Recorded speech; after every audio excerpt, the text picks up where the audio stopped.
Never use an engine-driven welder inside a home or garage, even if doors and windows are open.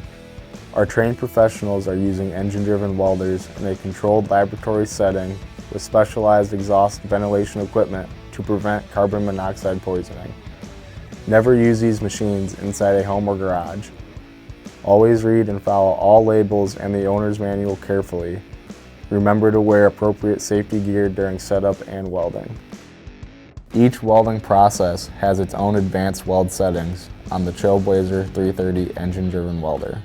In the CV or wire welding processes, the advanced process control is inductance. Inductance can be used to fine-tune the arc characteristic after ensuring proper wire feed speed and voltage parameters are being used. To adjust your inductance value, press the main control knob to highlight the inductance adjustment bar. Then either turn to the left for softer inductance values or turn to the right for stiffer inductance values.